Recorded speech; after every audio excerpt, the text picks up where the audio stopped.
Going live.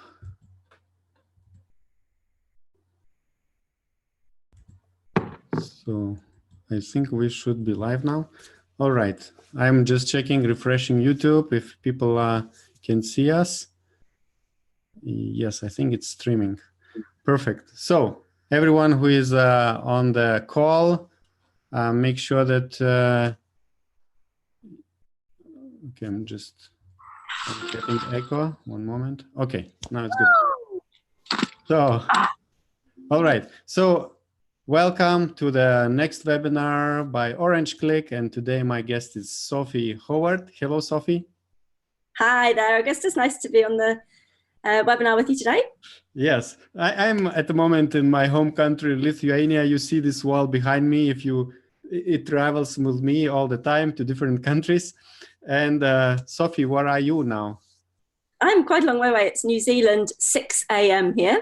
So that's a sharp shock to the system first thing, but we're good. And I've got a good coffee here and I had a good sleep. So really looking forward to talking this morning.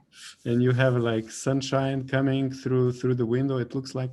Cool. Oh, no, sadly that's a bright light because it's still dark. Okay. So it's the middle of winter here, so it's everyone's actually skiing this week. All right. I see already people are asking about replay, and well, it's just here, the same link. It's you can watch it after we finish. It will be there in the same location. So please let us know if you could hear us perfectly, me, myself, and also Sophie. If everything is correct, all going well technically, we will start probably soon the presentation. Sophie, could you introduce yourself a little bit? How long are you on doing things on Amazon, and how do you help people in general? Sure, thanks. So I started out on Amazon about 5 years ago, and it might have been a bit of beginner's luck because I ignored all the rules in the ASM training that I did, and I did a completely different product, but it went really, really well. So I went down this track of sort of handmade premium products, and back in 2013 and 14, you could get away with a bit of beginner's luck if you hadn't done everything perfectly. But anyway, this first one was a real winner, but I managed to spend nearly all the profit launching about another 400 different products. So even though there might have been a bit of beginner's luck, I pretty quickly had a lot of data on what worked and also what kind of products nobody else was doing that were working really, really well. So I was doing kind of quite boutique, high-end products. So I did a tea brand, but I went really top-end, organic, loose leaf. And then what I did that most other people weren't doing is they were starting to kind of crank harder into more aggressive marketing and learning that. I sold the first business for over $1 million, just while everybody was sort of at peak Amazon. This is sort of just after they had those big review scandals and everybody got a bit of a whack. And Amazon started tightening up on just some of the loopholes. I hadn't been using any of those loopholes. All my reviews were organic. I'd never done anything apart from pay-per-click. I'd never done these launches or giveaways. And just because I've got a business background, a lot of the Amazon marketing just doesn't make good business sense to me. It kind of breaks lots of the principles of business. I mean, these launches where people run at a huge, huge loss for such a long time, luckily they seem to be a thing of the past now, but there's a lot of silly gaming of Amazon that goes on rather than just finding quality products that nobody else is selling and having them for sale at full price, shock horror, where you make a profit. So I've always just looked for those kind of products. So they don't need to be such big volume. I don't chase the big bestsellers, and I've had really good fun with the business. I mean, it's taken me all around the world lots and lots of times. It's paid off 2 mortgages. It's been fun. I've never had staff. I've got 1 part-time contractor, so I've kept it very lean. I do nearly everything myself apart from the dreaded pay-per-click, which is not my strong suit, but that's okay. Can't do it all. Despite Augustus's very kind invitation, I'm going to pass on the PPC 2 days solid of PPC, I would die. So my game is all about finding quality products. And from the beginning, everybody else was off to China. They were going to the Canton Fair. And I think probably less than 5% of my products I've ever sold are from China. And from the very beginning, I've been in other parts of Asia, so Nepal, Vietnam, India. But also my current bestseller now is from Australia. in the US market. And I've got products from New Zealand, from South America. So from the beginning, I've not really had anything against China, but because my product philosophy was to try and find products that other people aren't doing, I've now suddenly got 5 years experience of sourcing products from all around the rest of the world, and everybody else is hightailing it out of China. And the game's changed in China so much because of tariffs and Chinese sellers now really dominating those big categories of products. So it's quite timely to start sharing a bit more about how I've been doing things. Perfect. So I'm really excited to hear all these out of the box ways to, some things, some people are doing what you are doing, but mostly everybody is talking about China, of course. And I see that people can hear us perfectly. Linda, Keith, Grzesiek, Pat, Karen. Karen is your new student, she says. Oh, Karen. hi, Karen, welcome. Yeah, she just joined you yesterday. All right. Thanks, welcome. Yeah, so I think we are ready to listen to you, what you have to share. And also I would like to mention that probably if someone wants to meet Sophie in person, you might meet her next year in European Seller Conference in Prague, which Orange Klik is organizing in 2020 March. So maybe you will be lucky and Sophie will be there. Okay. Yeah, I will be there. We had a very funny conversation. Augustus invited me to speak at the conference, but I've got an agricultural show that week. I mean, this is a conversation you would have not had with many other Amazon speakers. But I've got a horse who I compete on, and it's our big show that weekend.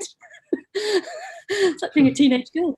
Anyway, I've got this big horse show, so I'm missing it to come to Prague and talk.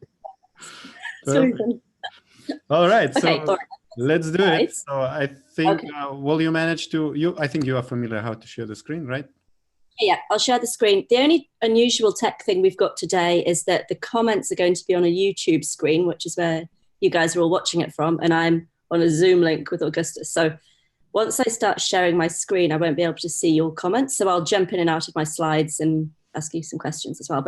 And I will also be checking the comments. So I will, if there is something important during the presentation, I will let you know. If not, we will take all the questions after the presentation. Cool. And yeah, I'll just stick around at the end if there's any questions afterwards as well. So let me open up with some questions for you. Let me just find out a bit more before I share my screen with slides. I'll just have a look at where you're all at with your, if you're already selling on Amazon, could you just say already selling? And if you're brand new, and if you're already sourcing overseas, that would be good to know too, just so I've got a bit of a feel for who's on the call. Yeah, I can imagine there will be some people who are still maybe thinking, planning the first product, so they will get some good ideas this evening, today. And yeah, please let us know. Yeah, so there's a little chat box there on the YouTube channel, so you can pop any questions or answer anything I'm asking you about in there, just so I've got a feel, because if none of you have ever been to a trade show or ever even sourced from China yet, then I don't want to go flying off too fast, but just to get a bit of a feel for who's here. Yuma's already selling, brilliant. Well done. And you, Sophie, have you been in how many countries fair trades? So probably China, India, right? Oh. Well, I'm about to go back to India for the 3rd year of going to a trade show there. I've been to the Canton Fair 3 times, didn't ever order anything for myself. Sometimes clients sort of flew me over to help them choose some products. Once I went just for a nosy, and once I went with a group who wanted me to take them. So every time in Canton, I've kind of liked some parts of it. You know, it's so efficient and easy to see a lot of stuff at once, but it's just crawling with other Amazon sellers. I didn't see any products I would generally want to own myself. And that's always kind of one of my tests. I've got a big, long product selection checklist of all the things that I care about in a product, but it's pretty simple. Like, it comes down to, do I actually like them? Quite, you know, I look at the numbers, but I also have to think it's a good and interesting and high quality product. And I see a lot of the stuff at China's, you know, the quality is okay, but it's definitely, you know, cheap and mass produced, and there's no good story about it. So you're just really going to win that game based on the numbers and catching a little window of that arbitrage opportunity. There's nothing to stop anyone else getting those products that are also at the Canton Fair. So that's, yeah. Cool. I see people are responding. And actually, everyone who is now on the call, don't forget to subscribe to the Orange Klik YouTube channel so you will get more videos like this in the future. You will be notified on your YouTube application or whatever you are using. So yeah, many people actually are selling, couple are starting. Well done, That's nice. That's nice. And some from China and some already from outside of China. So Costa Rica would be interesting, Brad. Well done. I haven't done Costa Rica. I've had some stuff out of Peru, of all places, which was fun. All right. Let me just check. Right. Okay, let's get into these slides. So one of the reasons this has become very topical, and I'll just share my screen. And then... And while Sophie is sharing, please give likes to the video as well. It will help other people to see this video. Cool. We can see your PowerPoint application. Cool. Yeah, we see. Already. Brilliant. I've just got to shift some Zoom boxes around because they're always over the buttons and the text I'm trying to read. So I've had a lot of fun sourcing products. And when I go off to these trade shows or traveling or looking online, I don't always turn up looking with a fixed product in mind. Sometimes, I'm just sort of scanning for opportunities. And that's one of the nice things about going in person to look for products is when you're online, you only see a screen full of results of what you've done a search for. So you might have applied a filter on a research tool like Helium-10 or something, which is a great tool, but then everybody comes up with the same idea at once. And if you've got a product idea and you start, running your numbers on it and doing research, then you run into the, this narrow thing very quickly where you only see the results of the products that you're already thinking about. Whereas walking around a trade show flips that the other way around. You don't know what you don't know yet. So there's products that you didn't even know exist, products that you never thought would have been suitable for Amazon until you're walking past them and go, oh, that caught my eye. And there's something also because a customer searching through a page of results on Amazon, a lot of that's very visual. That first click they make off the page off Amazon to look further into the details of a product is mainly based on that image. It's a very visual process to buy things. And walking through a trade show, there's so much spangly, sparkly, colourful sort of noise as well, stimulation. But if something jumps out at you at a trade show, it's going to be really good at jumping off an Amazon page as well. So I'm looking kind of for eye-catching things in a certain shape and size within a certain price range usually. And a bit flexible. I don't mind the oversized stuff, but the really small things that are too cheap, I keep away from. So it's just been a really interesting way of coming up with completely original ideas of products to sell. So that's some of the appeal of it, new product ideas and a bunch of other stuff we'll talk about later. But this whole thing with what's changing on China has been interesting. And I mean, aside from all the politics, just the straight facts of what's happening for businesses. I mean, this is a whopping extra cost on top of our normal cost of goods. And even when you look at the cost of other parts of doing business in China, the labor is a lot higher than other neighboring countries like Vietnam. The shipping's kind of comparable throughout the whole region. So whether you're Vietnam or China or India, the cost per kilograms, there's not much in it. Getting stuff out of India is a little bit slower. But generally, you've got, a real quality advantage and your products are going to be quite special and unique. Other things with China, there's kind of a culture of copying, which, you get the benefit of if you're looking to make a quick buck copying somebody else's bestseller or getting into the private label game, just seeing another brand that's doing well and finding a factory that can make something really similar or with a bit of a tweak or bundling some stuff. So you get the advantage. It's really low barrier to entry. But the other side of that is it's really easy for people then to come along and copy you. I mean, there's tools out there like ASIN Inspector, where if you're selling something successfully, somebody in 2 clicks can find your factory on Alibaba, know what you're paying for your product. They almost search it by the image and through the Amazon listing. So you can find out who suppliers are. Jungle Scout's got a new tool in their software service around identifying other factories who are supplying your competitors. So the whole supply chain's blown open in about 3 minutes of research with the current model, which is a real threat to your business. I mean, if you're doing really well and there's motivated and skilled and hungry people out there chasing Amazon sales, which there's plenty of, and it's a big community now of bright, switched on, well-trained Amazon sellers, you're only on a limited window of time to make money on that product. If you're making serious money, someone can easily come along and copy you. So one of the criteria I always go for with my brands is to not be very easy or attractive to copy. So I don't want another big $1 million product.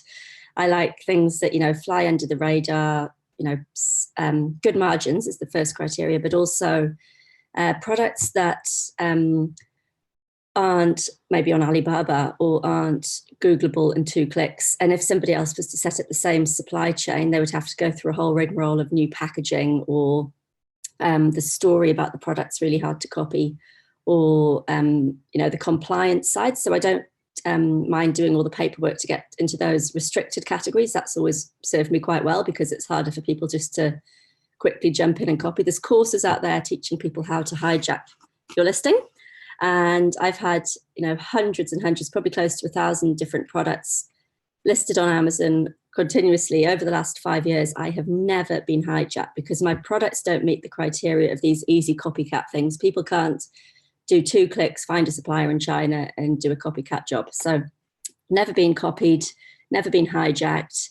Obviously, over time, my more successful products, people are sort of doing slightly different versions of those, but nobody's ever got products from my suppliers. So all done direct copies, all hijacked my listings. And that saved me a lot of drama and hassle over the years. And I also don't get those black hat tactics popping up against me. So I don't get people doing silly A to Z claims or mucking around with patents and stuff. I did actually have one thing with patents, but I was in the right. But it just doesn't put me and my products in that place where all the aggro, the big boys are all, having a big scrap over the bestseller slots. I'm right down in the weeds, really quietly, under the radar, with a bigger number of smaller volume products. And that's worked really well because nobody's bothered to copy them, which is great. And they all add up to be a good total number. And the margins are really healthy. And I've got a good spread of products. And 2 of the businesses that I've sold, they've had, a few hundred products in each one at the point of selling them. They've, been really attractive to the buyers because there's such a good spread of products. And when they get all their legal advice from lawyers and accountants picking through my business before their client buys it, they've all sort of said, well, all these other businesses on the market, it's 2 clicks and it's copyable.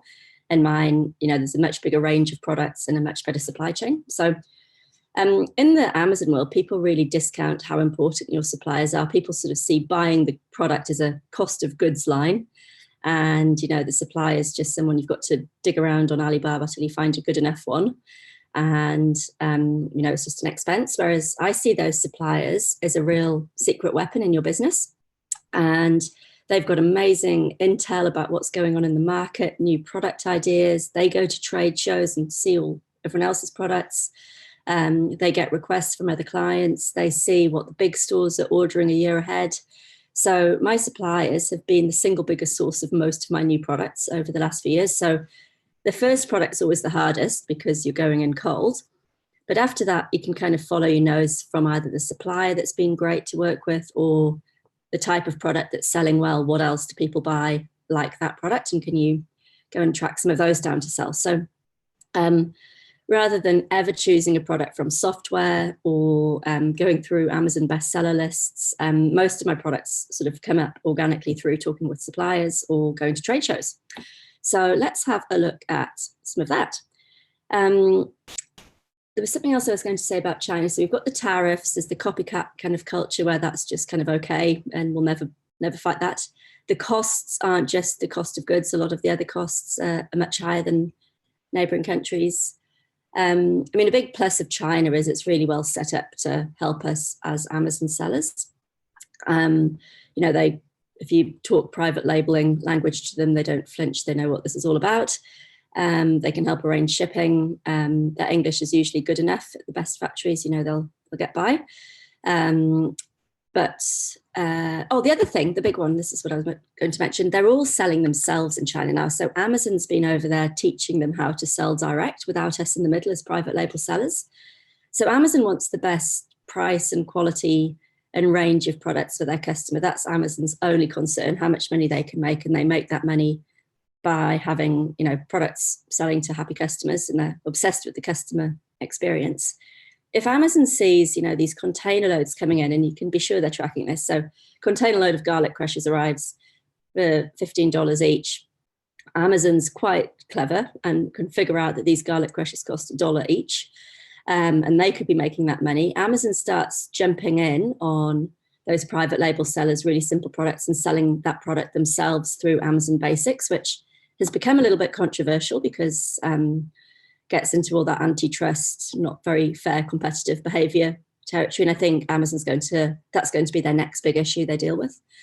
So there's that factor, but also the Chinese factories are like pumping out these container loads a week of some basic, unmodified, not very exciting branded product, just the basic stuff, not the more complicated products. But those suppliers can get a basic listing either written in Pidgin English, which is good enough, given it's 10 times cheaper on the market, or they get a bit of help. Amazon's been over there teaching them, and they're also running big conferences sort of in China for $8 tickets, really low cost of entry, and really, really advanced black hat stuff. So they are really aggressive on getting ranked, getting the reviews. They don't care. They'll do what it takes, a lot of them.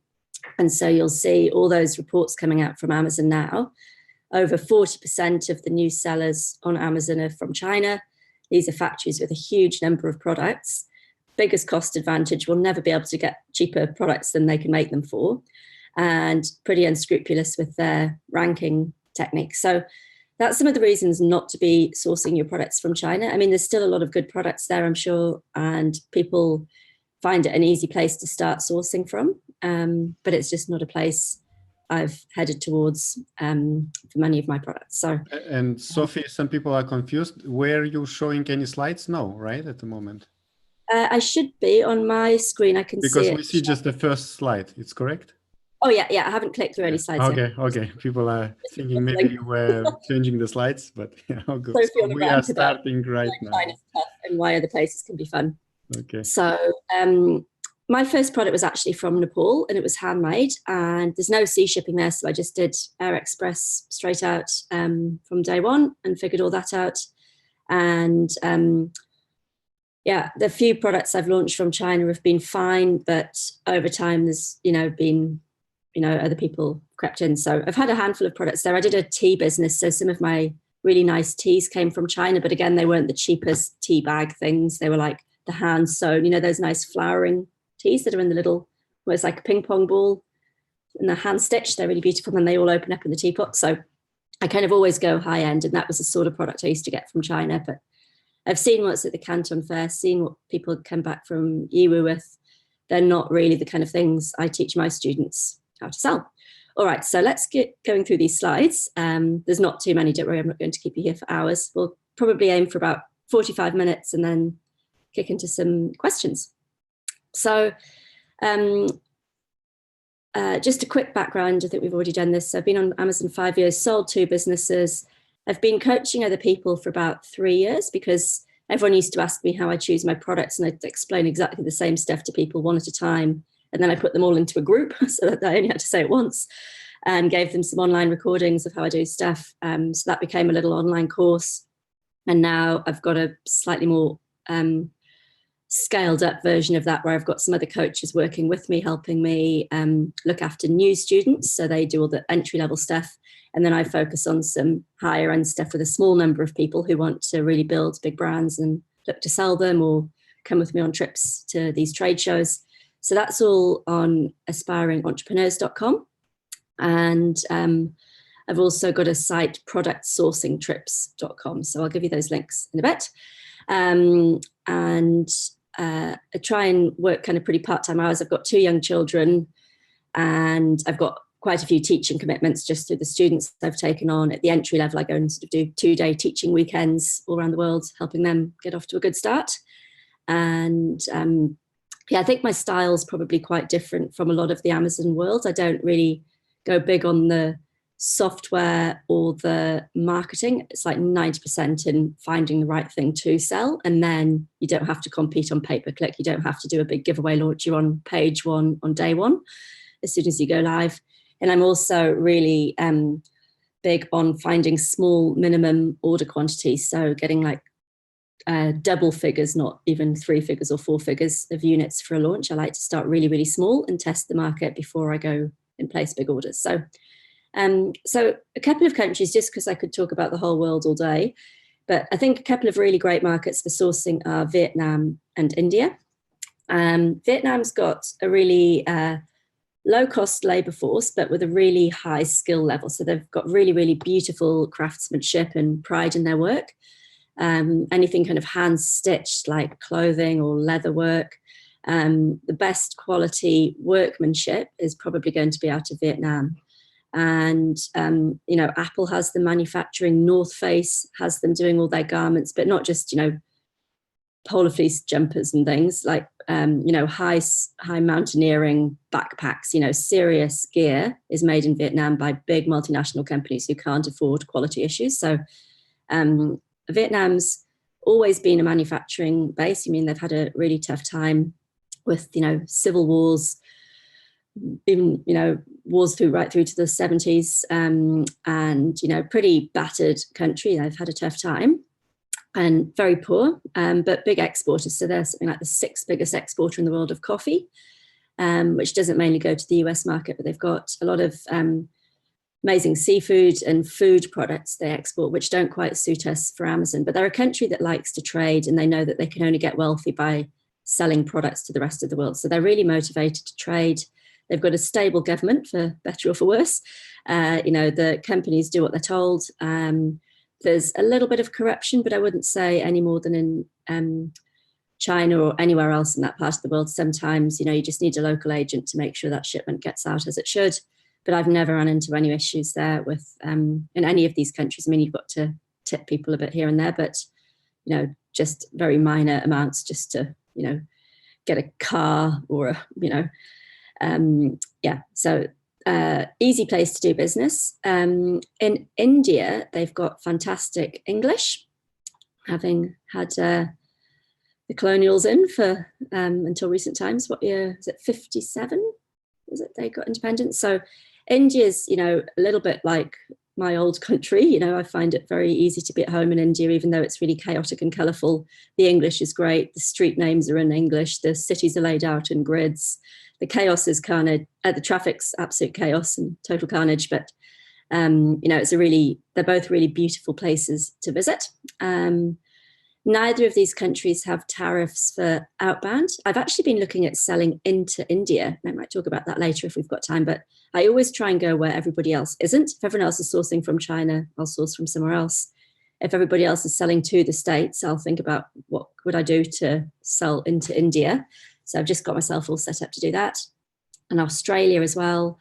So I always kind of just keep clear of where everybody else is, and then the game's a lot easier. I'm not looking to build an empire. I just want, you know, good profits and to be learning and doing interesting stuff and having a quality business. Both India and Vietnam are experienced exporters. They're trading countries. They've got governments that want to see them exporting, so they help them.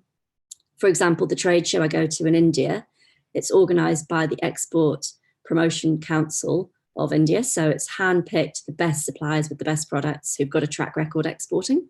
Nobody there's a newbie. They're ready to do business. I've been to the India trade show for the last 3 years now, and never seen another Amazon seller there. So there might be some this year, but I don't have ever see people there. And it's a huge trade show. There's some really nice, unique products. And also each product you see at the fair on their booth is just a sort of a sample of what's possible. If somebody in Vietnam makes a bamboo light shade, you can be pretty sure if you talk to them and did your product research that they could also make a bamboo salad bowl or a bamboo tray or bamboo stationery holding stuff or other home decor products. So it's a great way to see lots of new ideas. It's really cool to add holidays onto these trips. So I've sometimes gone off and done a little retreat in India or a few days at the beach in Vietnam, or linked 2 trips together just after there's usually a trade show in Vietnam and in India over Easter, and then the week after there's the Global Sources Summit in Hong Kong, and in between those 2 there's a stint of the Canton Fair. So it's easy to kind of swoop through 2 or 3 things at once if you plan these trips right and get a bit of a taste of more than one market at once. So hang on a second, where's my slide not going? So it's not all totally easy, of course, because if it was, everybody would be doing it. There are a few challenges, which are the same as in China or sourcing from the States or sourcing from anywhere.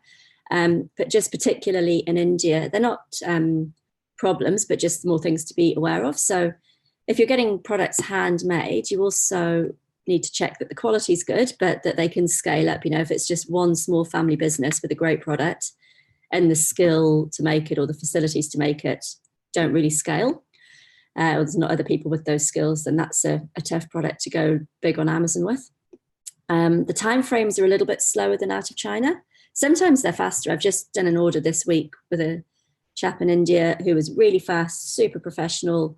I wasn't thinking of getting him to do all the labeling and packaging, but he actually did because he was just all over it. He's great English. He just was really fast, really cheap, and really good. Amazing. Negotiating's expected, and it's a little bit different in China, India, and Vietnam. So before I did Amazon stuff, I used to be a diplomat. So I've spent a lot of time mainly in Southeast Asia. So I used to cover countries like Indonesia, the Philippines, Singapore, and East Timor for the New Zealand government doing business, government to government trade. So I spent a lot of time doing business, you know, with deputy prime ministers and, you know, serious business meetings in those countries, representing my country, where, you know, you've got to get the etiquette of the business card handover right, or the, you know, the style of doing business. So I've actually, very fortunately, and it's quite random that I come into Amazon with that background, but it's been really helpful having training in cross-cultural business and even just how to travel well in these countries, you know, how to stay safe and also have a good time. So the negotiating style in India is very different to, say, Vietnam. In Vietnam, they'll really highball you on price, but they don't mean to start high. They just have no idea what their costs are until they actually make it. So usually it's the second order. And in Vietnam, you'd get the really good pricing, but they want the work, but they just can't run at a loss because they don't necessarily own their own companies. So you can sort of see what the raw materials are, you know what the labor is, and it's almost up to you to kind of figure out what an approximate price should be like. And you can get some parity pricing from other countries or other suppliers. But the negotiating on price, getting, you know, beating someone up on price to get a really low price, they'll probably say yes, but then they're cutting corners on quality. So I've always been very soft in my negotiating approach, and it's meant that I've had a really good relationship with those suppliers. They've been really generous later on with things like payment terms. If you've got a product that costs, say, $1.50 to buy, and you manage to beat them up to get them down to like $1.20 on cost of goods, and you know, sell it and you scale up, that's all fine. But if you said, okay, you know, $1.30 or $1.40 is fine. Let's just, you know, make this a good long-term partnership. I want you to be making profit. I need to make profit. But let's see if we can make it an exclusive supply agreement. I can make it profit on Amazon at that price as long as nobody else is buying it. But if you start selling it to 5 other Amazon sellers, I'll have to sell it for less to compete with them, and suddenly we'll all be gone. That's always worked really well. Also, payment terms. If you've got to pay 30% deposit and 70% when it ships, then all your money's been spent before you've earned $1 off that shipment. But if your cost of goods was a little bit high, but your payment terms let you pay half the cost of that shipment 2 weeks after it's landed, and you've already had one Amazon paycheck in that time for that shipment, then suddenly your cash flow is totally flipped around, and you've suddenly got the ability to scale and order 400 products in a year. I didn't do that out of my own cash. That was through profits by having good payment terms. So maybe you'll do other products through them, or so negotiating isn't just about the dollar value of the cost of goods, it's all the softer stuff, and that's been much more helpful than just the cost of goods. Somebody else can always get it cheaper, or they can do it cheaper themselves. You want it to be worth their while to sell to you, and you don't want quality issues because they're doing it on a shoestring. In India, they're not very used to women in business. They don't like to shake hands with women. There are quite a few women on the booths at the trade show, but sort of once you get into the factories and out into the markets and things, it's mainly kind of a male-driven business world, sort of fronting it at least. So there's just a few things to be aware of there. All my emails always start, "Dear Mr. Howard," it's fine, or dear sir, okay, whatever. So anyway, just, I mean, I always feel safe there, but just there's some kind of cultural stuff that, you know, you just have to grin and bear it sometimes, or just be sensitive if you're meeting a woman in business over there, like a supplier's got somebody on a booth, you don't want to go and shake their hands if you're a man and things. So there's a cultural thing about just sort of deferring rather than saying no. So yes means no, yes means yes. They never really say no. Later usually means no, and the head waggle's just brilliant. I love the Indian head waggle. So, you know, some of just the body language can be quite confusing about whether you think you've reached agreement on something. So you really need that in writing. And also in India, there's just a few compliance things, no different to most other countries, but just because a lot of the products coming out of India are wood or leather or something. I had a lot of tea come out of India, so that needs you just want to deal with an experienced supplier who's done all the fumigation and export paperwork. You don't want it to be somebody's first export order with your product that you're all excited about and then it's not been prepared properly. So India is a wonderful country to visit. I love being there and go there for fun, not just for work. And yeah, love that place. And then Vietnam, I've got some very swooshy slides today. They're not my normal styles. Somebody put them together for me, and they're a bit swirlier than my normal style. So anyway, in India, in Vietnam, the negotiating, they'll start much higher numbers, but it will come down and you'll have a real advantage in the long term. The shipping is a bit harder there. The shipping companies are a bit elusive, but once you've got them, they're good. The language isn't quite as easy as in India. Tough history, complicated politics.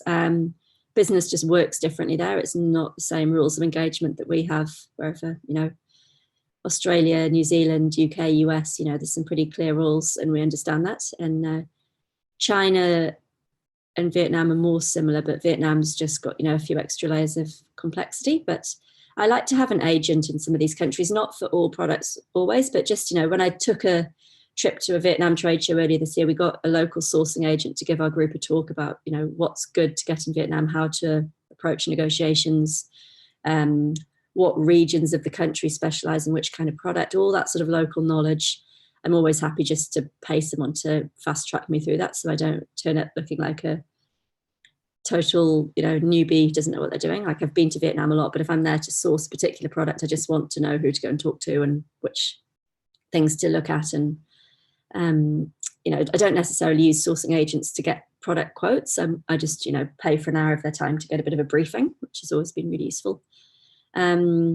Again, with handmade stuff, can they scale up with you and can they keep the quality up as it scales? And will you need some sort of inspection service? I've never used an inspection service and I've never had samples of my products, which is not the usual way, but I put the effort into building a good relationship with the supplier instead, who can see that they'll make a lot of money if I do my thing well.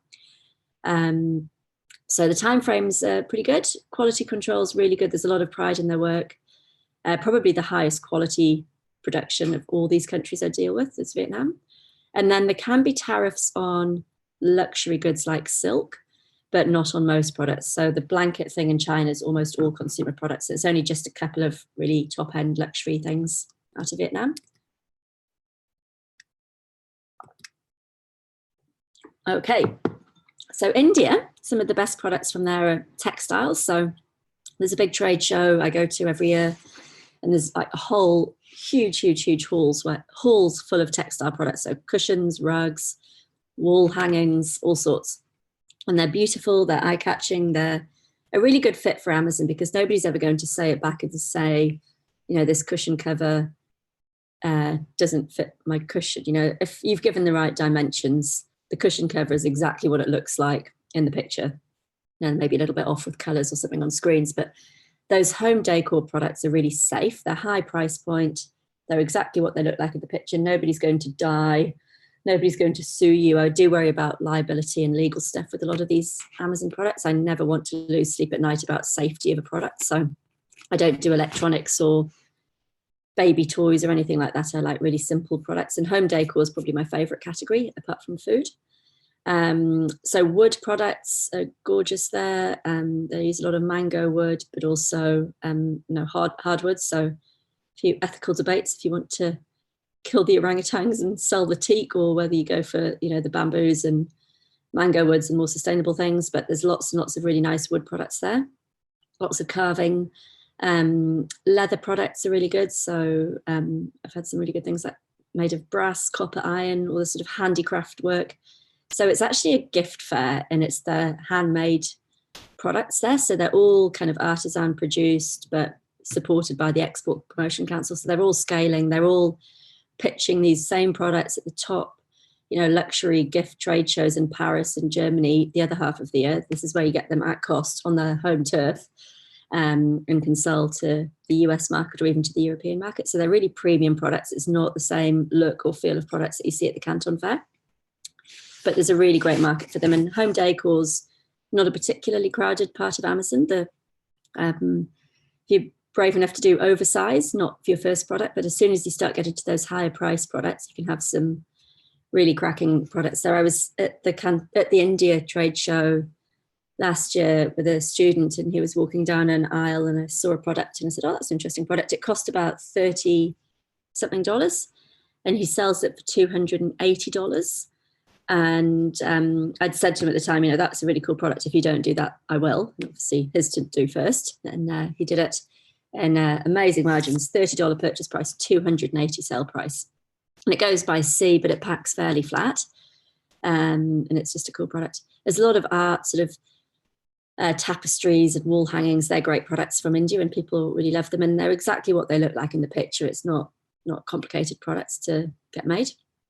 So Vietnam, textiles again, wood, leather, metals, electronics. So they do all this Apple manufacturing. So really good quality electronic stuff there. It's not my favorite category, so put a question mark there. I don't do it myself, but if you wanted electronics, you should look at Vietnam or possibly Korea, or possibly Japan rather than just China there. The really nice gifts. So Vietnam's a really touristy country as well. So they've got, you know, all sorts of beautiful gift type products, great furniture, some foods from Vietnam as well are good. Just you want things to be dried and room temperature stable and a good shelf life for selling on Amazon. So you can do this online as well as in person, which is cool. So India Marts, well, firstly, Alibaba has all these countries, and you can just tick the box for which marketplace you want to search in for a product.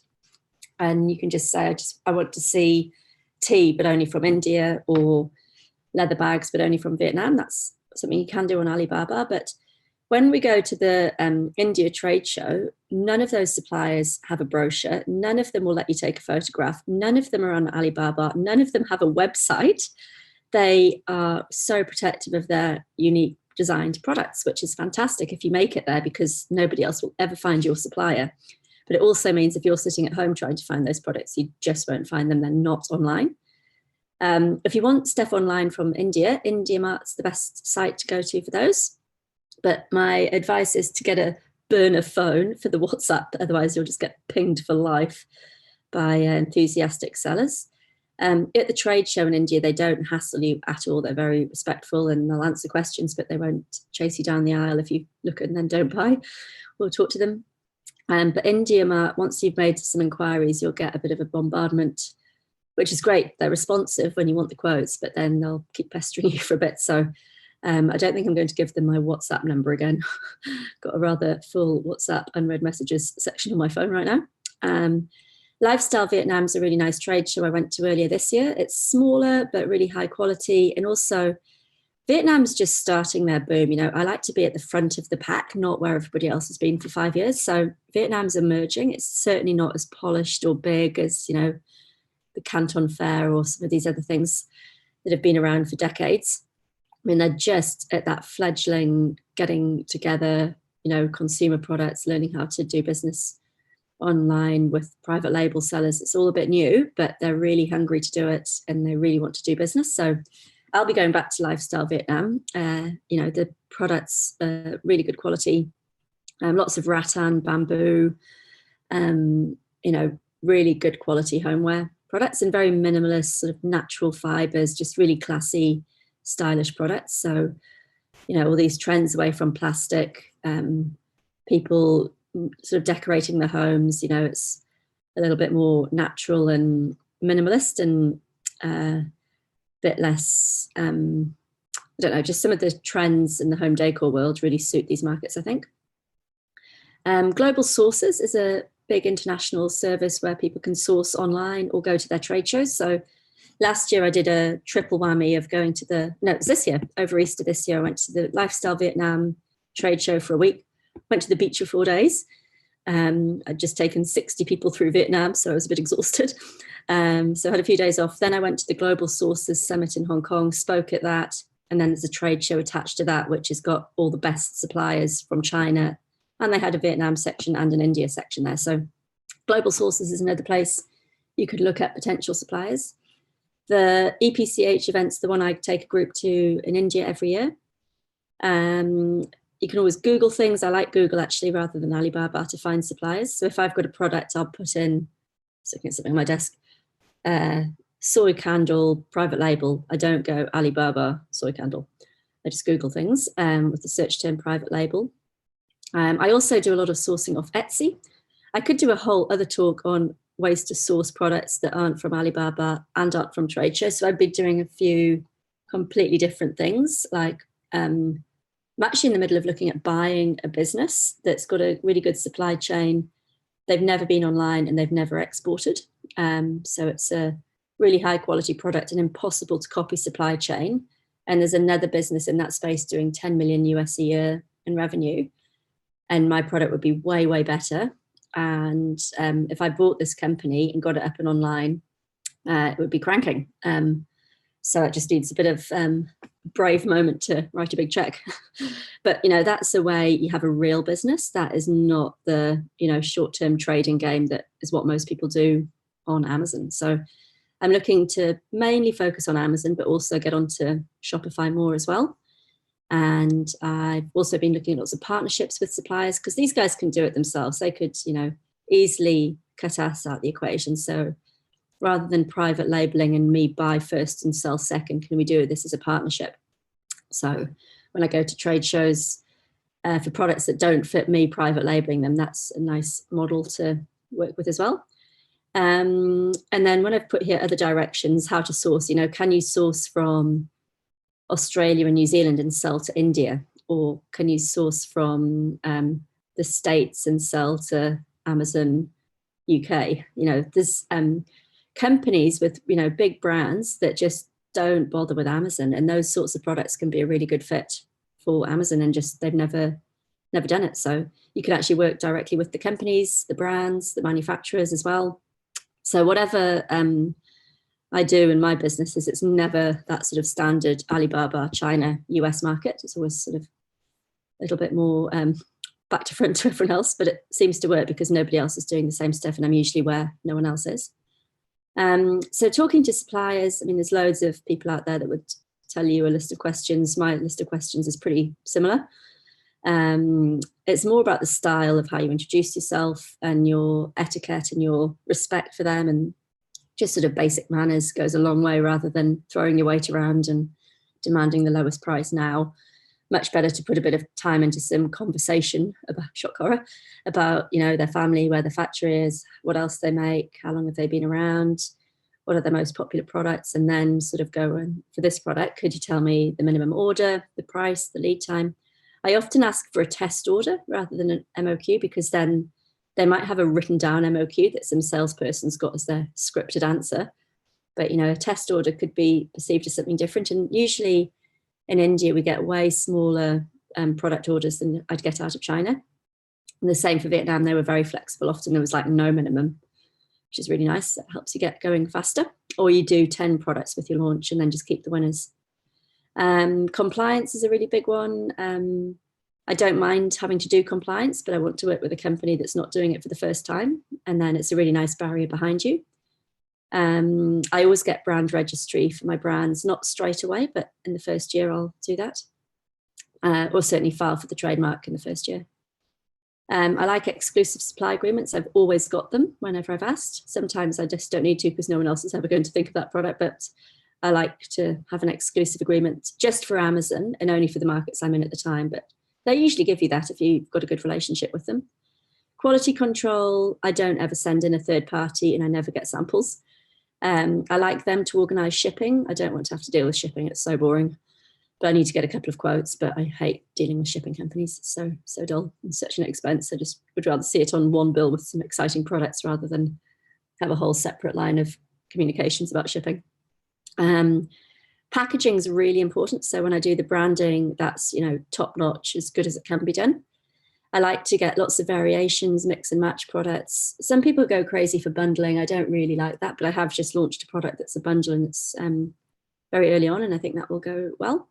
I like to ask if I can visit their factory, even if, you know, I don't visit them. It's still nice to know that they would be willing to show me around. And you want to find out if they're a trading company or a factory as well. So you can just sort of ask and say, I don't mind which you are, but are you a factory or a trading company, manufacturer or a trading company? And just say, I don't mind, just I need to know for my records. And they'll tell you, and you don't really want to be dealing with a trading company. You want to go straight for a factory. So you can say, don't call me, I'll call you, if they are a trading company. So you want them to take some photos of your products, and you might want a sample for yourself or for a photographer, but I don't get quality samples and delay the whole process. I just get going. So going to trade shows, I mean, I only go to places I want to go to is one thing. So I make a trip of it and really enjoy the travel side. I really, really love travel. When I started this business, I had a 4-month-old baby and a toddler. So I was a little bit stuck in the house for a few years with them. But as they got older and I got, you know, chances to go to conferences and trade shows, I just did it. And it's always been fruitful. You never know who you're going to bump into, the product you see on the way there, not even at the trade show, something at a market, something in an airport. You bump into somebody who's a sourcing agent who introduces you to a company, and off you go. So it's not necessarily the formal bits, but just getting out and about and away from being stuck behind your desk always pays off. At some of these events, there's some really great networking opportunities. And when I take my groups through these trade shows or to conferences, so we sort of did a double whammy, Vietnam, then the Hong Kong Global Sources Summit earlier this year, or just straight to India on its own, or straight to, in the past, we did a China trip, but mainly India and Vietnam. We'll spend a bit of time networking. We'll get to know the rest of the group. Everyone's got different backgrounds and different stages, but the groups are small enough and we have a confidentiality agreement that everybody ends up being really open, sharing a lot, helping each other out with products, visiting factories together when they get an invitation. I feel a little bit envious because, you know, I should be nailing this myself and, you know, setting a great example of how fab a trip you can plan. But one of my students beat me on the last India trip because he got invited by his supplier to do a tiger safari in Jaipur, which I did not get from any of my suppliers. So, you know, you have some amazing experiences you couldn't even really pay for. You know, you get invited by these wealthy, you know, business owners in India to some amazing stuff. And even just seeing how they live, having a meal with their families, you know, there's some really, really wonderful experiences, which, you know, long after the product's burned out, you know, 5 years later, you'll have forgotten that product, but you'll remember those life experiences. We take everyone to the Taj Mahal.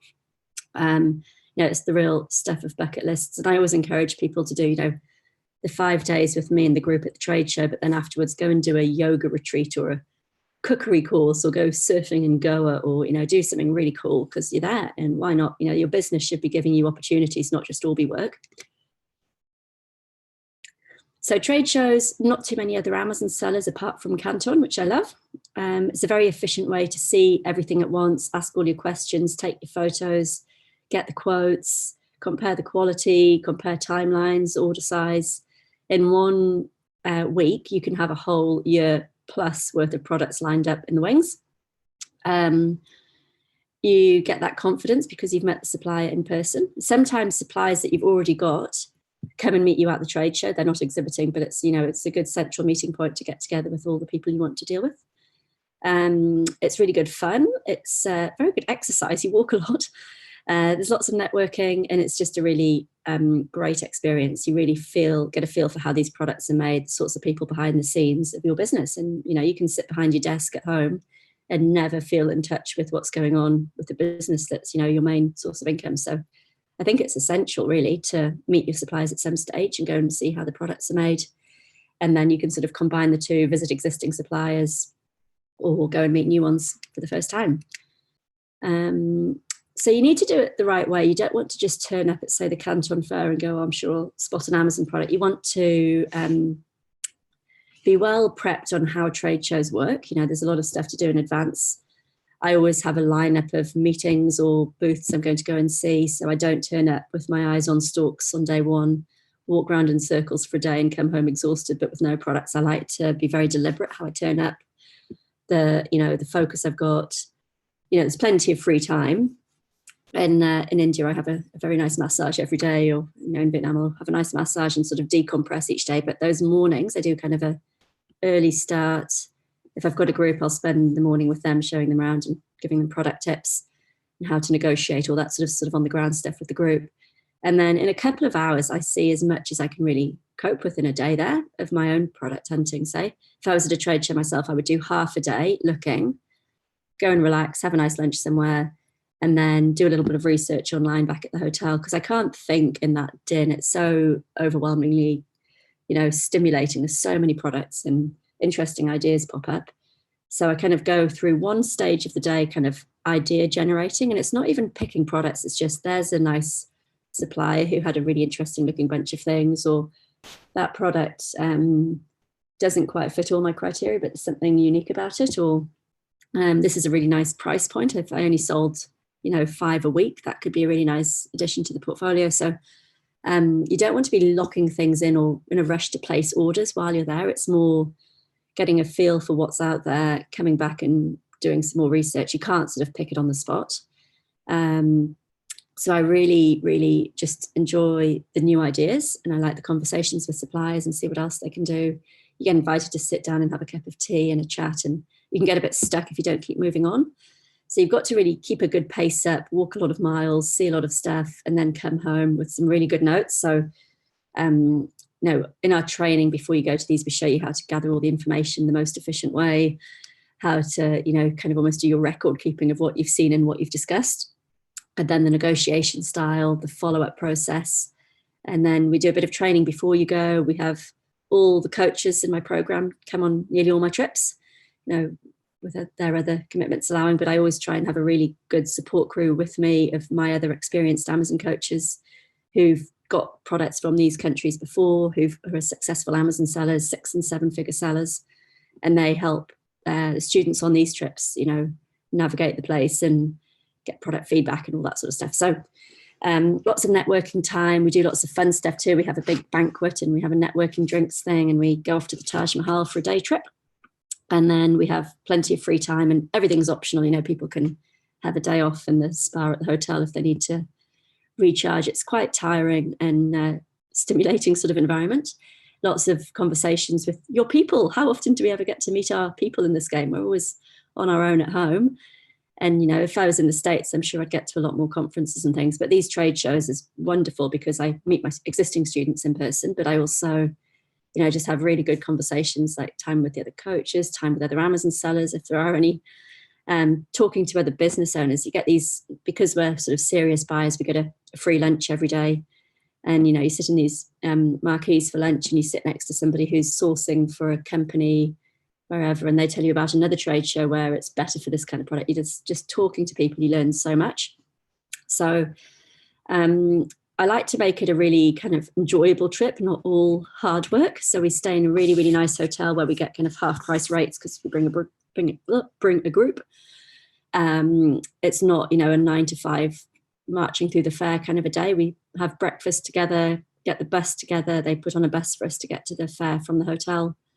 It's much nicer to stay in a nice hotel rather than at a conference expo hotel. They're always really boring. There's nothing to do in the evening. So we have a great, productive morning, mainly, product hunting, get together for lunch, catch up with the coaches. And, some people walk around on their own or in pairs. I take a walking group that sort of point out products, demonstrate negotiating style, all that sort of, what to uncover about possible products and how fast to get through things and just how to work the event. So I do that with small groups every day, and the other coaches take their little groups as well, and we all compare notes. And then we have a day out. It's a day trip to the Taj Mahal. We have a dinner, drinks, various things, evening meals. You can do your own thing or join the rest of the group. And the hotel we stay in is lovely. We've been there for 3 years now, and they really, really look after us. So that's been fab. And yeah, if you want to come on the next trip, if this is something of interest to you, the next India one is mid-October. So that's coming up pretty soon, which reminds me I need to do my visa paperwork, so I'm allowed in the country. So that's the 16th to the 20th of October. And I think we've only got 2 places left. We do always run a waiting list because every trip we've done, there's been a last minute cancellation or 2. So there's probably 2 proper places. And I think maybe, we'd put a couple on the waiting list as well, if you can move at short notice at the last minute. So if you are keen to join me, that's the next one to India, which is probably, the easiest one in terms of a huge spread of products. And they're all ready to go on Amazon. Vietnam is a slightly smaller trade show, but the nice thing about Vietnam is you can sort of do global sources and even the Canton Fair all in the same trip. So the Vietnam next trip is April, and there's also an April trip to India. So what we would do is, if you think you're interested, is just get on a call, find out what kind of products you're selling, because not all product kind of niches are represented at all trade shows. There's some really good food trade shows in the States. So, we teach you how to do trade shows.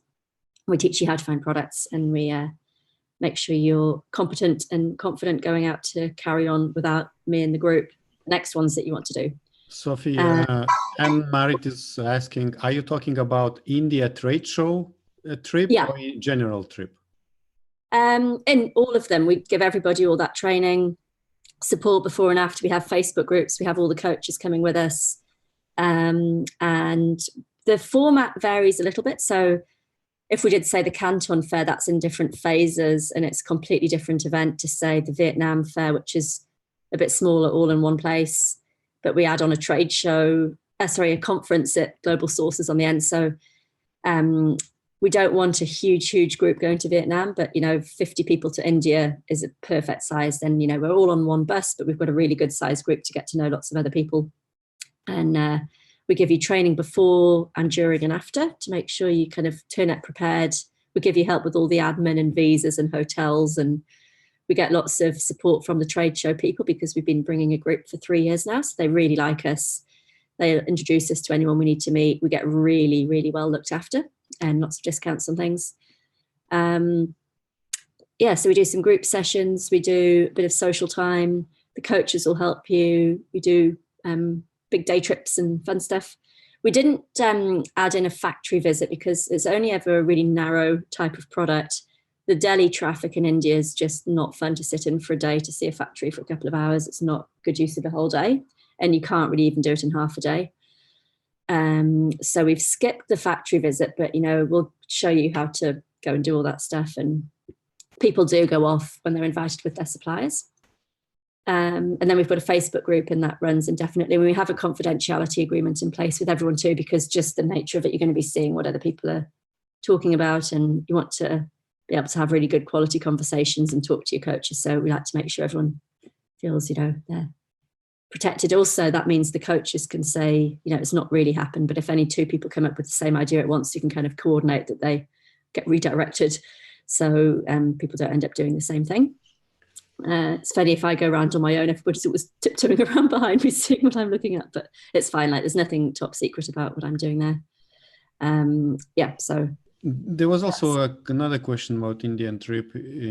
What month it is? Well, you said it's in April, and is it in New Delhi? Someone is asking. Yeah, it's in Delhi in April, but the next one's in a month from now in Delhi, mid-October. So 16th to the 20th of October is the next one, and there's 2 places left on that. So that's about it. Also, someone is asking, how can they join from US?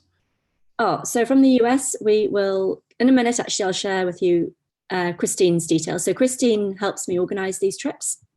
She puts all the itineraries together, makes sure the hotel's giving everyone the right discount, helps me organize everything. So she can give anyone who's interested a call just to talk through what exactly happens on each trip, when the dates are, where we've still got places. So all of them always are fully booked, which is a nice sign. I've been doing this for 3 years before anyone else was going to India. And I've sourced a lot of my own products from trade shows. So people really like these trips. And we did a survey after the last India one and people were raving about it. We just got such glorious feedback. I was very proud of that. The week just went really well. Everyone had a lot of fun, but found great products and got to meet really cool new people. So they do fill up, and we are only a month away from the next one. So there'll be 2 places left on that. And we'll have India and Vietnam again in about April next year. So Christine can go through the exact details. I'll give you her email address possibly in the next slide. So that's some pictures, just the kind of products in India, and a little screenshot. So we have a big WeChat or a WhatsApp group for the whole gang that's there. So I mean, it's really quality, like copper and brass, like these really high-end planter boxes. I'm often in swanky hotel lobbies or somewhere and just see all the sort of decor stuff that I know costs $2 in India, but I can see how spectacular it looks in real life. So there's all these like colorful lights and metalwork. We do a trip to the Taj Mahal. Here's the India 2018 group. So I think we had 36 people in that group on a WeChat group. So it's just like instant messaging. People would say, do you want to get an Uber home now? I'm done. Or I've just been for a massage here. It was amazing. Or Andrew saying, holy shit, this is awesome. We're meeting at 12:30 at the Golden King Lunch Hall. So hall 15, I mean, these places are enormous. It's like 15 halls at least of products. So it's a really fun group. We all get on well. We kind of want to talk to everyone individually before we all head off together. I'm not sure this photo quite met my brief of, can you find some nice pictures of India and Vietnam? It looks a bit cold and inhospitable. But anyway, Christine is not cold and inhospitable. She's very warm and friendly and lovely person. She's in Australia. She's really well traveled. I make sure on the trips we have a man, because often in India, if you're dealing with authorities, they don't want to deal with women. If something happens, sometimes you just need a big bloke to turn up and go, get me a doctor, or, we have all the first aid and everything with us. But we make sure we've got kind of a good spread of well-traveled people, experienced Amazon sellers, bit of kind of pastoral care if anything happens, lost bags. We've got, some help with, just anything that you need support with on the ground. But the main game is just to find some new products. So Christine at aspiringentrepreneurs.com is the email to hit up if you are interested in coming. And we've got the dates for the next few, and we can just run through those with you and see what works for you and what your products, we don't need to know your products, but, we can tell you a bit more about what's at each trade show. And the pricing varies a little bit. We sometimes, if we add on the Global Sources Conference, if we have a group, we get a discount. So we'll pay for that for you and then sort of bundle the two together. But we can sort of mix and match a bit, or if you want to do 2, we can work something out. And what else? That might be the last slide, I think. Thank you. So if you'd like a set of the product selection criteria that I have for my products, or questions that I ask at trade shows, just send Christine an email as well. She'll ping those back to you, and that'll give you a bit of a feel for the kind of products I look for and kind of how I kind of, do this trade show thing, because it's been really productive. I've really put a lot of effort into, getting the strategy right, because there's so many trade shows and so many products. If you just turn up a bit loose and lost, you could have a very unproductive week. But the way we do it together, we all have a really good time and find good products. So I will unshare my screen now. And yes, we have a couple of extra questions. Someone already at the beginning, they were interested in your way. How do you find and select trade shows to go to? Well, I just go to them myself first. So the first one I went to in India, I'd actually been on a work trip. It was when I was still working, and I'd been at Singapore airport and, on a work trip, reading some magazine in the lounge, and there was a full page advert for this fair in Delhi. And I was like, that sounds fun. So I just went on my own. And then I'd said to some of my coaching students, all these other coaches do these, 3-day things in a hotel conference room in Vegas or something. I'm going to India. If you want to meet, let's meet there. So a bunch of my students came with me, just, didn't charge anyone. I just said, just come and join me. And we'll see what this India fair is like. And if it's awful, we can just hang out in a nice hotel in Delhi and do some like mastermind type work and work on our businesses. But if it's great products, we might be onto a little gold mine. So a bunch of people came out the first year. That was 3 years ago, and we had a great time. And then last year I took a group of that year's students, and and then when I'm at these trade shows, I always ask the exhibitors who've got the nicest products, which other trade shows do they go to? So there's one in Germany I'll go and check out next year, but I like to go to them on my own first, rather than take sort of a tour with a group before I know what I'm in for. Sometimes you need to make some local contacts or check it out, or check the hotel's going to be right. So it's not the worst part of my job doing international recce's for find places to stay and do business. So I'll next year I'll mix up a bit some of my own trips with taking groups. So I'll definitely take 2 groups, one to Vietnam and one to India next year as well, but definitely one to India in about a month. All right. And someone wanted really very much to hear about product research, the discussion, like maybe more insights. How do you research for products? Okay, so my rough criteria, and you'll see this if you get that product selection checklist, I like to see that someone's sort of making 5 or 10,000 in sales a month, US dollars, 5 or 10,000 US dollars in sales a month is sort of my lower level, but I don't really have an upper target for the volume. I like a 25% profit margin. I like repeat purchases. I like restricted categories. So there's a lot more detail on that in the product selection checklist, but I think the main thing people do is assume that copying the big sellers, they'll get a percentage of that and they'll be just fine, but it ends up being a price war. So I'd much rather be a big fish in a very small pond and not have any competition. So the last product I launched, I was on page 1, day 1 it went live, and it's doing, check now, but I think, it's doing not 100 units a day, but, maybe 10, 20 or something. Not, they're not 7-figure products, but like I did 13 yesterday, and it's just a simple product. It sells for about $20 and costs a couple.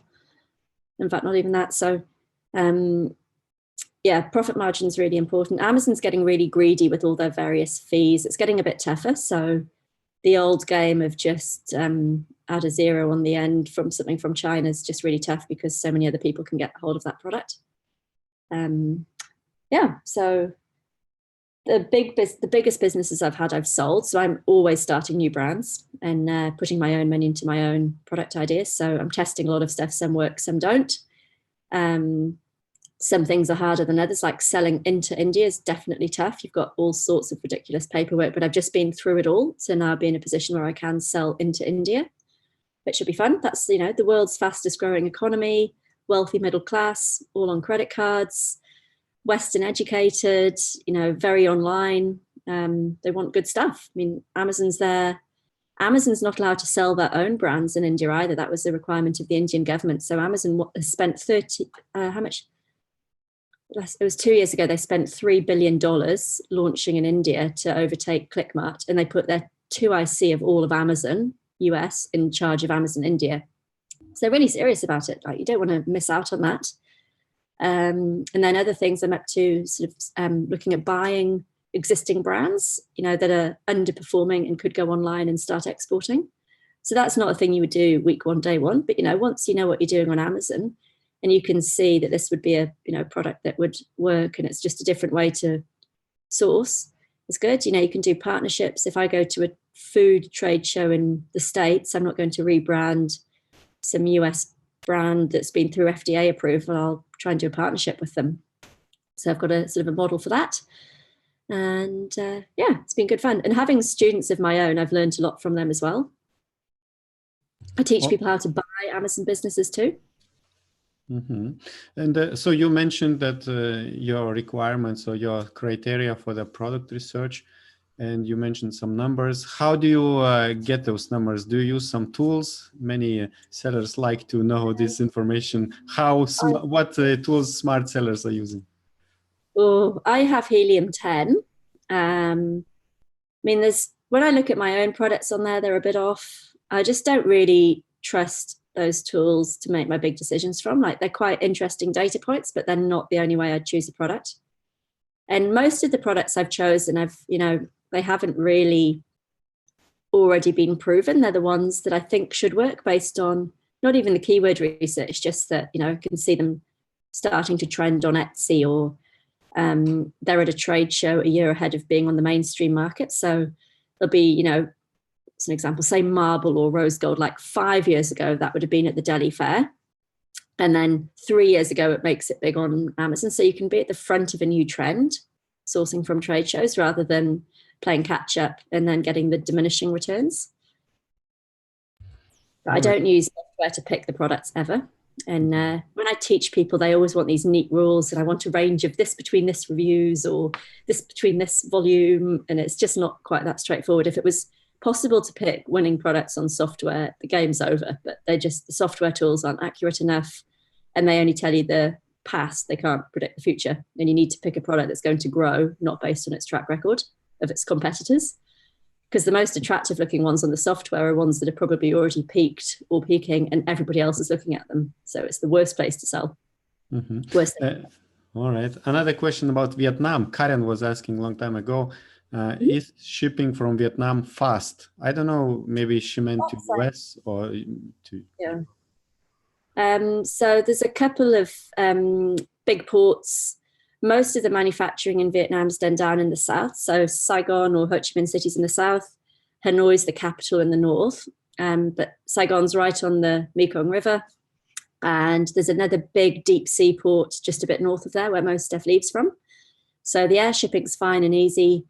And the sea stuff's not much slower than out of China. It's about the same. There was a good article. If you subscribe to Freightos and get their newsletter, I'm like an Amazon email newsletter junkie, but there was a good Freightos one a few weeks ago that just sort of compared all the different regions for shipping and cost of labor and a few other things. It was really good. So if you find that, yeah, that was interesting data on shipping times, shipping costs, all that sort of stuff from different parts of the world, as they would know. That's their business. Cool. Some people are already saying appreciation. Brad says very interesting webinar. Erwin says thanks, Augustus and Sophie. Pat says it's excellent webinar. So people liked your information. I still have a few more questions. Anthony is asking, why don't you source products from Himalayan villages like purely eco-friendly, high-quality hats, backpacks? People out there never search Adi tribe crafts. Cool.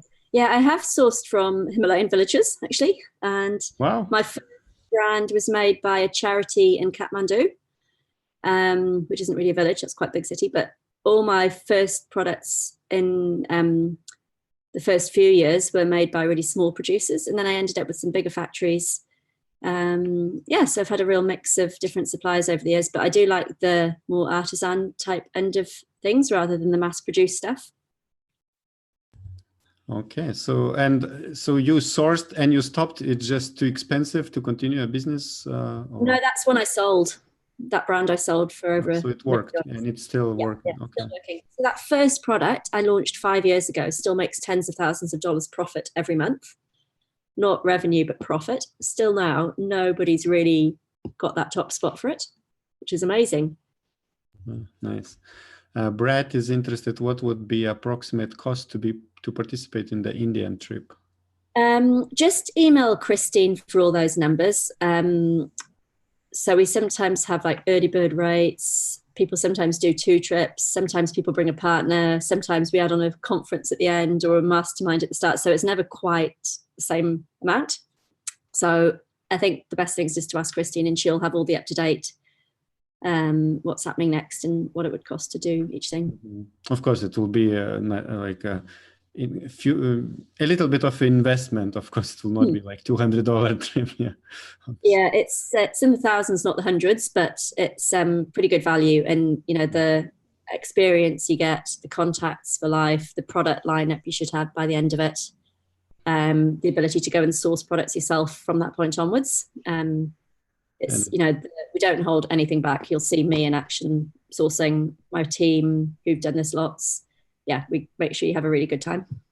Yeah. And there's lots of stuff included, like trips and dinners and stuff. So, and we don't include your hotel or flights because people are coming in from different parts of the world, and the hotel just gets into a nightmare of logistics of us needing scans of 50 people's passports. And so we hold the rooms and then just let you book them, but at the discounted rate. Cool. I don't see any more additional questions. I think I looked through all of them.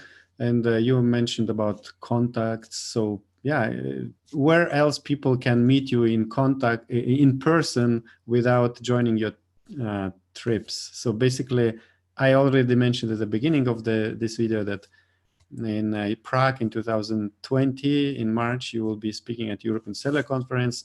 Anywhere else, are you planning to attend any kind of events, Amazon events? I don't know if I have anything else booked in. I try not to travel over the New Zealand summer because it's so nice here. So what do I do next? I'm teaching in Melbourne this weekend, actually. And then I've got a trip to LA the first weekend of November. And then I'm in India for the middle bit of October. So that's just for current students who aren't necessarily doing the field trips, get the 2-day teaching weekend events. So just email Christine if you're interested in doing any of the coaching or any of the trade shows. So cool. We can work out what you need, put it all together for you. Perfect. So finally, final minutes. So let's repeat how people can get in touch. So you said Christine. What's the full email address? I'm going to type it in the chat box. So Christine at aspiring. And the website's product. Yeah, so it's Christine at aspiringentrepreneurs.com. And the same website, probably Aspiring Entrepreneurs. No, it's actually not the same website because that redirects to a webinar, which you don't need to watch because we've just talked about it. Okay. Actually, that Aspiring Entrepreneurs goes to a webinar on kind of entry level stuff. So if you just want to do the product sourcing trips, which is probably what most of you on today's call more interested in, productsourcingtrips.com. And we'll put these links below this video as well. So those who are watching the replay will be able to click there. Yeah. Thanks a lot, Sophie. Brilliant. It was great. Thank you very much. Nice to talk to everyone. And if there's any last questions, I can stick around for a few more minutes, but I think we're probably done. Yeah, I think so. And before everyone switches off this video, please don't forget to subscribe to Orange Klik YouTube channel. Click the notification bell as well. And see you in the next videos. And bye-bye. Brilliant. Good stuff. Thanks, Gustus. See you, everyone. Bye.